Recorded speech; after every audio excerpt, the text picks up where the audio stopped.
So what is neurolinguistics and what has been your curiosity to inquire about the certification program and what has been your curiosity to be present over here? Yeah.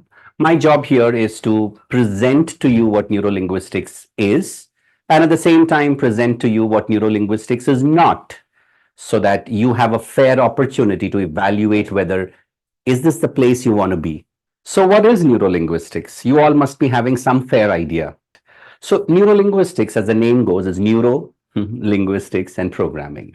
Programming is the conditioning. Well, right at the birth, we've been conditioned, right? We've been conditioned of you're a guy, you're a girl, you're a Christian, you're a Hindu, you're a failure, you're tall, you're dark. We've been conditioned. You're stupid. You have no sense. Or somebody must have ragged you, bullied you. The teacher must have pulled you out many times, and you must have started forming beliefs about yourself. I'm insignificant. I'm not enough. Or maybe they appreciated you growing up. So you begin to feel that I think I can do it. I can conquer the world. I'm a good orator. I'm this, I'm that. That's the conditioning. I can swim. I cannot swim. I can sing. I can't sing. I can stand. I can talk to you. I cannot. I've been bullied. I think I'll be bullied again. I don't think I can come up and show myself because the last time I showed myself, I was ragged and I was bullied. You know what I mean? So that's the conditioning. That's the programming of the neuro-linguistics. So what is the neuro? The neuro is the neurology. It's the nervous system. It's the body, right? We are a synaptic collection of 1,000 nerves and lakhs of nerves. They pass informations throughout. If it's hot, it tells the body it's hot. It's cold, it tells the body it's cold. Well, if there's a non-vegetarian, it tells the body, hey, non-veg, it's against your belief system. You know what I mean? So these synaptic junctions passes the messages on rules, on beliefs, on values, on permissions, on boundaries, on hurt, on shame, on guilt, and all of that. They are input channels, and these input channels, they perform and they operate from the 5 modalities that we have. What are the 5 modalities? Visual, auditory, kinesthetic, olfactory, and gustatory. How do we take in information? There's just 5 ways in which you can take in information. All the understanding, all the conversation, everything that you ever spoken in the history of mankind, or that will be ever in the future, is based on these 5 parameters: visual, auditory, kinesthetic, olfactory, and gustatory. What you see, what you hear, what you taste, what you smell, what you touch.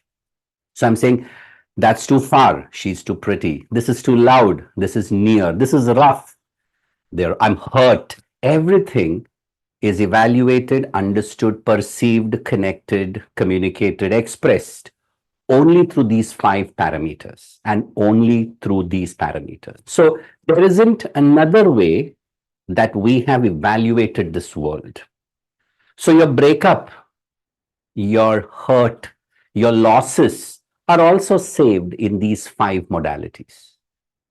How have you saved it depends on how deep it is, how wide it is, and where it is. So we're establishing the neurology, we're establishing the neurolinguistics part and the programming part. Now what I've left is linguistic, the L in between. Linguist is my middle name.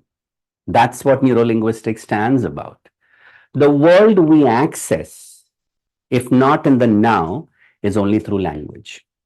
भाषा के माध्यम से ही मुझे मेरा अतीत मिलता है, भविष्य मिलता है. If I don't have language, I cannot travel the timeline.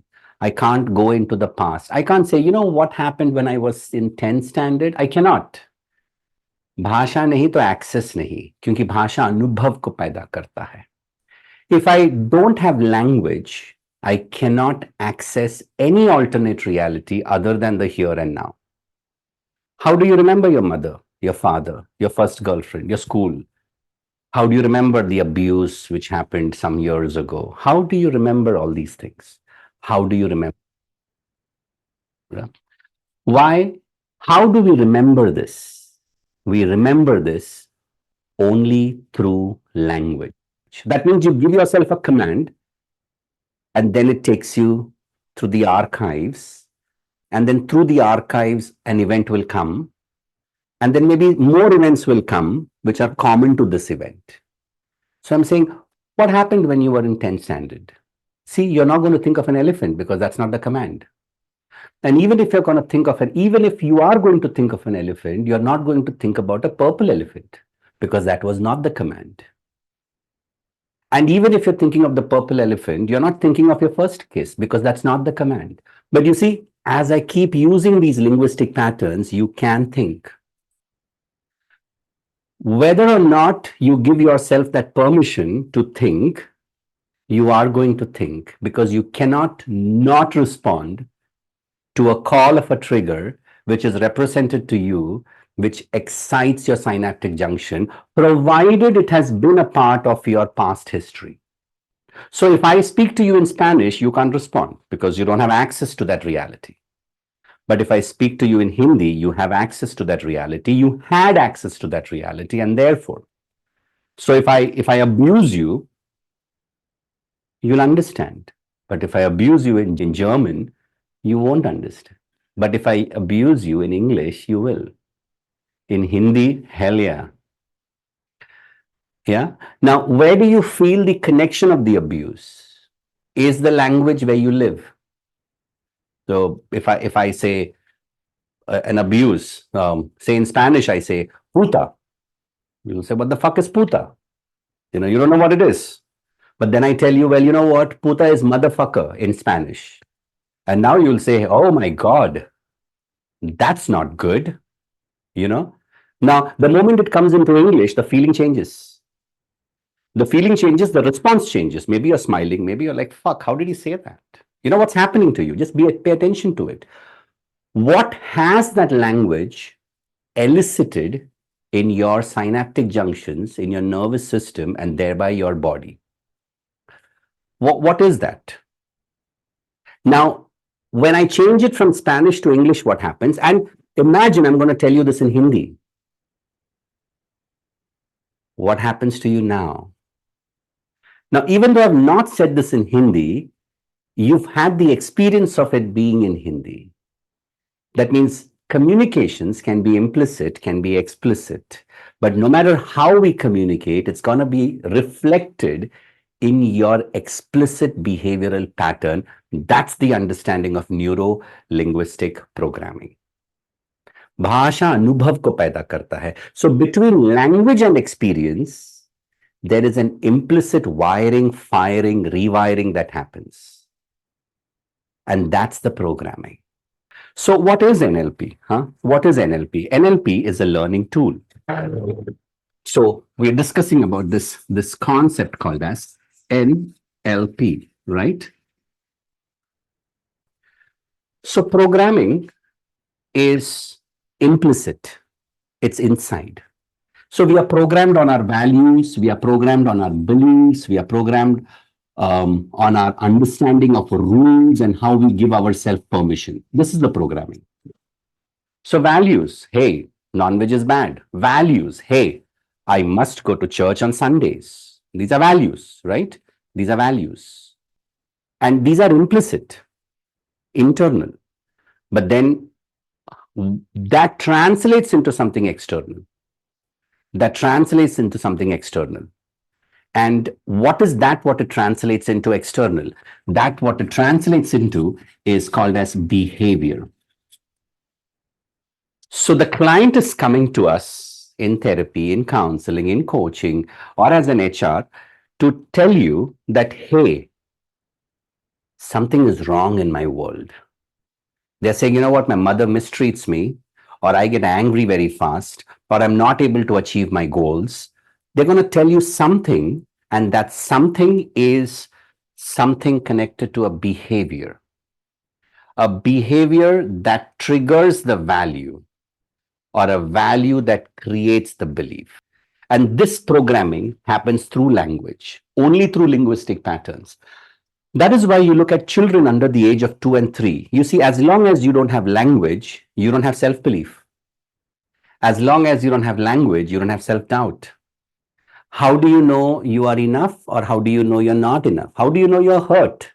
How do you communicate this message to somebody outside or to yourself? It's only through language.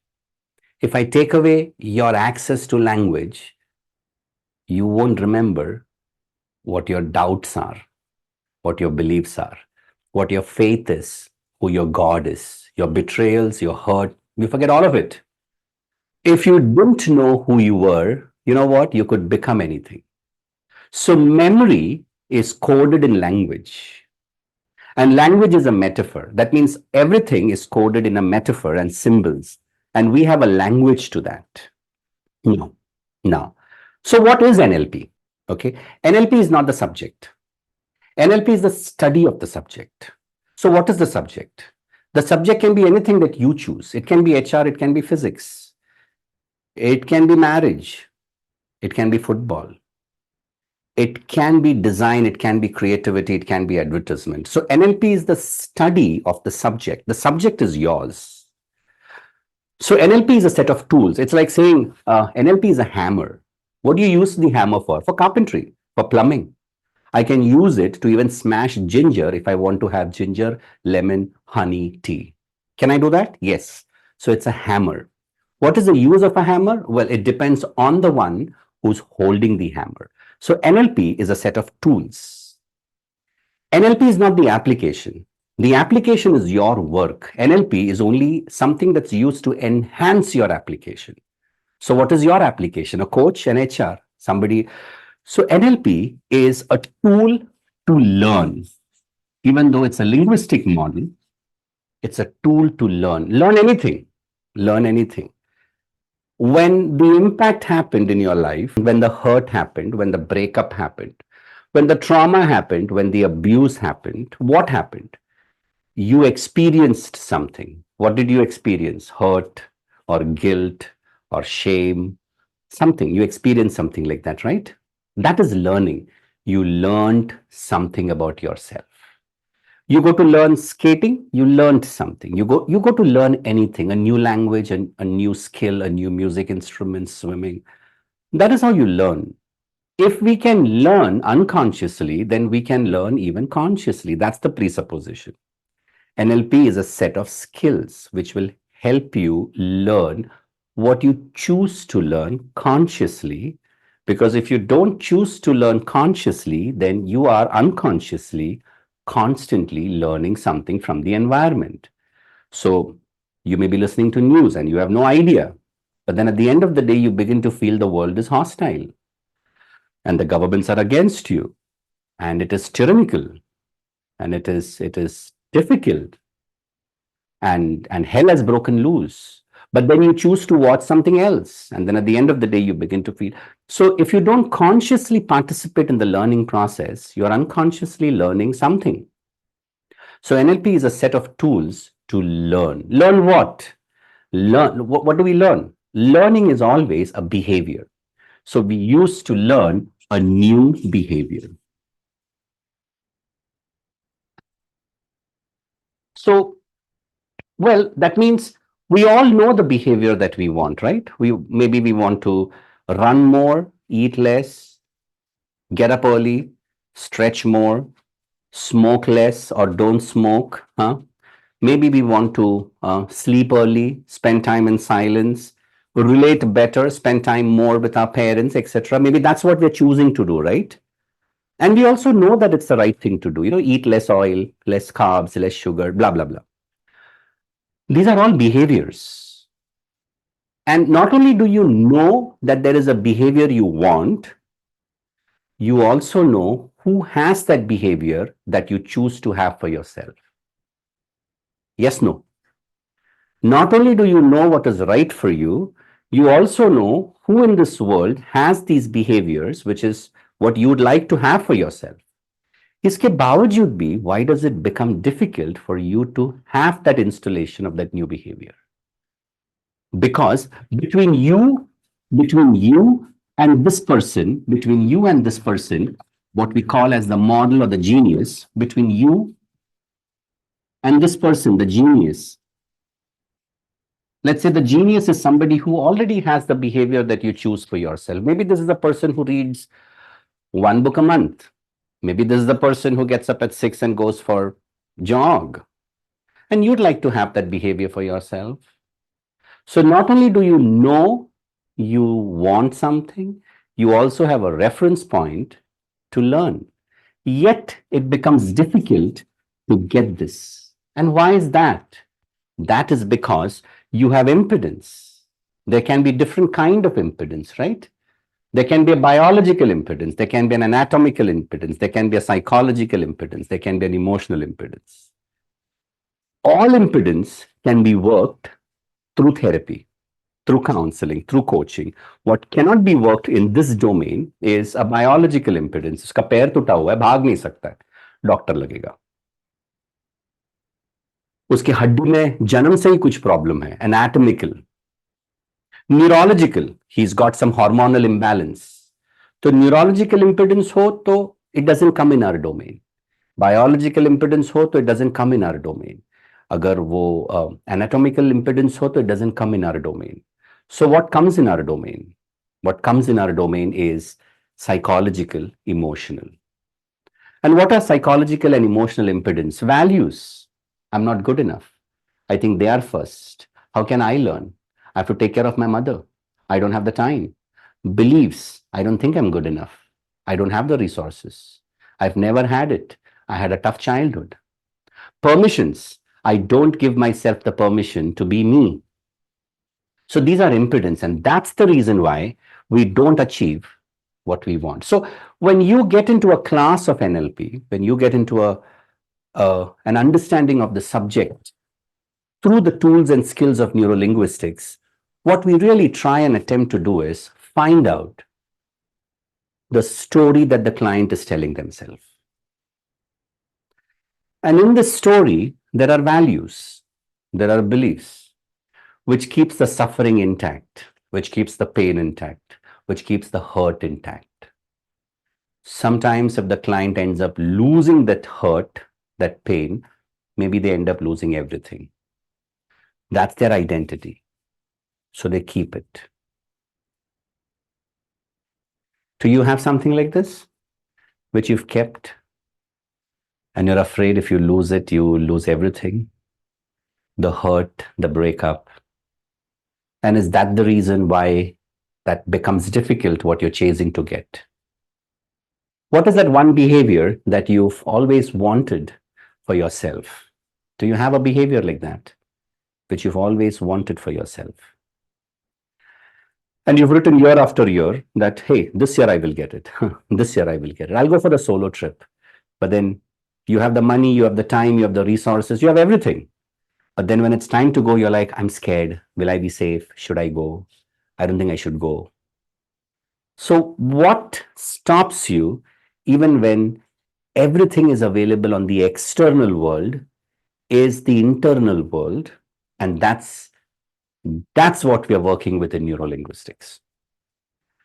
Our work is on the implicit. It's not on the explicit. It's on the implicit. Yeah. We are working with shame. We are working with guilt. We are working with fear. We are working with all those self-talks, self-doubts, limiting beliefs, hurt, unfinished businesses, traumatic impacts, etc. You see, how do I know anything? It's only through my behaviors. On the outside world, if I want to know something about somebody, I got to look at their behaviors. I can't know what their values are, but I can equate the behavior with the values. So if I see a leaf moving, well, there has to be wind beneath the leaves. The wind is the value. It takes an NLPer to see that. The wind is the belief. The behavior is the movement of the leaves. Now, they're so interconnected that because there is wind, the leaf moves. But also, if I move the leaf so much, I can create that wind there in that position. You see, they're interconnected now. So my question to you, Ashish, would be, what behavior are you unhappy with? Or what behavior do you seek to have for yourself, but you're finding it difficult to have? Yeah. So why do we become less in life? Why do we tell we are little in life? Why do we feel we don't do what we know is important to be done? And that's because something happened in the journey of life, because of which we began to believe that we don't deserve it, or we can't have it, or there is shame, or there is guilt. Yeah, you know, a child under the age of 10 has the ability to learn at least 3 languages. The adult at the age of 40 who traveled that journey, at the age of 40, he goes to a foreign learning institution and still finds it difficult to speak like a native speaker. So, is the child more competent than the adult? The answer is yes. As long as you don't learn language, you don't have a place to install the limiting self-belief. Language comes with a bug. The moment you learn language, you have installed your limiting self-belief, all the past hurt and memories and unwanted things there in language, through language. You know what's the most difficult thing to learn on earth? Like the most difficult thing. It's language. Because language is a living thing and it's an evolving thing. The language that you spoke when you were 10 years and the same language that you speak today is so different, right? And if you keep stretching the timeline, the English which Shakespeare spoke and today's English is so different. है तो भाषा ही. So not only did we learn language, we are constantly upgrading language, which is why you and I are able to connect. And it's our proclivity to naturally learn language. So we update. And because we update, we are updated in language. But because we don't update our self-belief, self-concept, doubts, we stay there where the hurt took place. Because the dog barked at us and we got scared for the first time when we were 12 years old, the dog chased us. Well, that was 30 years ago. The client sitting in front of me is a 50-year-old guy. And he says he's afraid of dogs. I'm like, where is the dog? Where is the dog? You tell me, where is the dog? The dogs are here. There's no dog here. And I just told him, hey, there's a dog there. And he got scared. He jumped out. So where is the dog? There is no dog here. The dog is here. That means just by imagination, I can recreate reality? The answer is yes. The body does not know the difference between reality and illusion. So where are we living? In reality or in augmentation? Well, your reality, this world has more opportunities. Does this world have opportunity? So in the NLP class, our access is to access the client's augmentation, the landscape, to see what are those blocks, stucknesses, values, beliefs, permissions, conjunctions, crossroads that they've installed, because of which they begin to feel that, hey, I can't do that. Hey, I won't do that. Not only will I not do it, I will not let you also do it. Have you seen some people telling you this? Yeah. And why do they say this? Because something happened in their life. And because something happened in their life, they kept that reality as a generalized reality for the rest of their life. What are those things that's happened to you that was very unfortunate? Ask yourself, what if wouldn't have happened? Your life would be a lot richer. How did that betrayal happen? How would the story be different if that wouldn't have happened? Well, fuck that. Because that happened, what do you believe about yourself now? And if that wouldn't have happened, what would you believe about yourself today? The moment you map the difference between these two, you are ready to respond to the calling. See, that's neurolinguistics. It's got a set of tools. But what are these set of tools doing, right? These set of tools are eliciting those places in augmentation and somatic body where this installation has happened of hurt, abuse, trauma, limiting self-belief, values, etc. That the client wants to work with, not what I want to work with. Well, I may have a hammer, I can break down this whole building, it's a matter of time. But the client will tell me renovation में क्या दीवार तोड़ना है. Hammer तो कुछ भी तोड़ सकता है. So the client is coming to us in the room because they don't have a choice, or at least they feel they don't have a choice in a particular context in their life. So I can't talk to my father, he doesn't listen to me. Or my job doesn't give me sufficient money to make whatever. Or only if I was a graduate, I could have done this. You know what I mean? They'll tell you this. If that happened, this could have happened. But because that didn't happen that way, therefore this is not happening. They're coming with this complex equations. They're coming with a cause and an effect. And they've imbibed it, enmeshed it. And in that narrative, they're suffering. What's our job? Our job is to find out in which context do they want more choices. To find out, hey, if you had this, what would happen? Like someone said, Ashish said that, well, I want to be more productive at work. And my question is, if you are more productive at work, what would happen? What would change if you're more productive at work? How would your story be different? NLP is the study of anything from the outside. It's not from the inside, because the fish can never see the ocean. And that's learning. It's not associated, it's dissociated.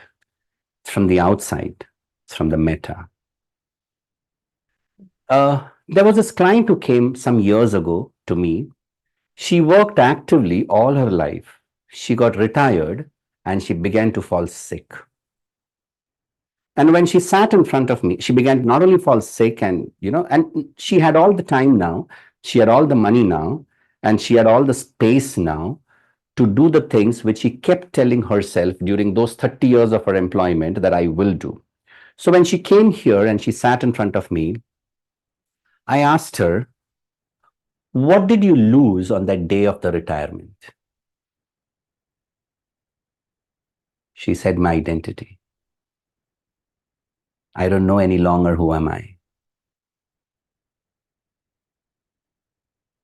So now, with the money, with the time, with this body, she's no more that person who wanted to do all this that time.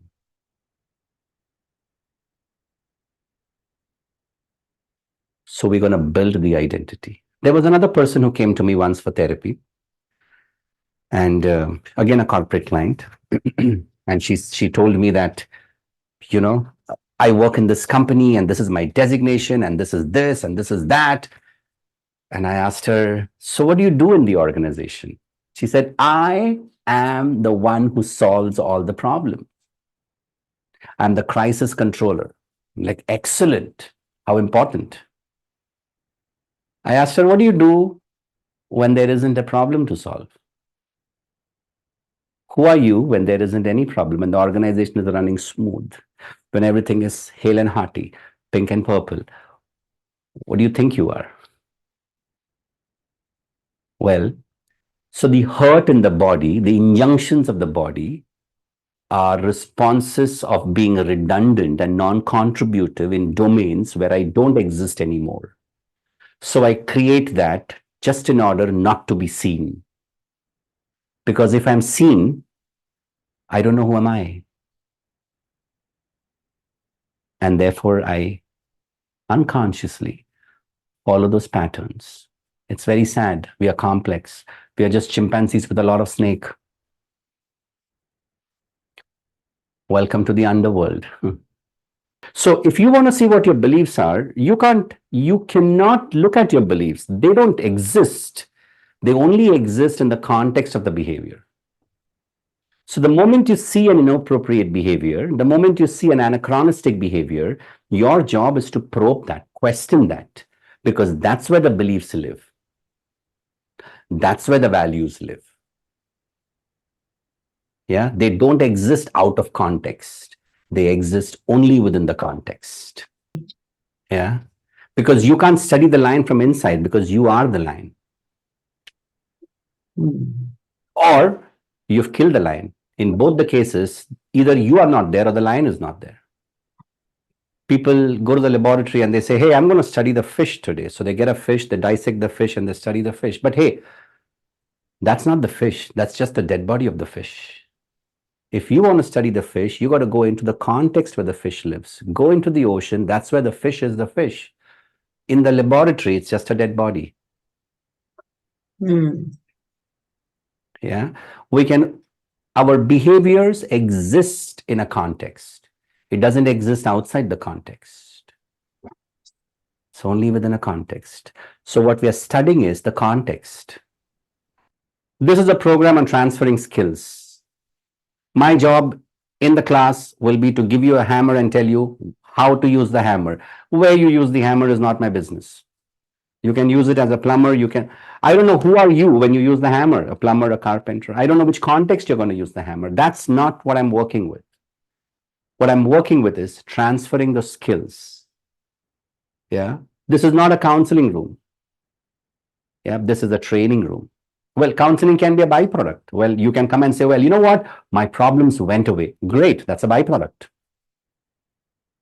But that's not the aim. This is a training room. You're coming to learn the skills.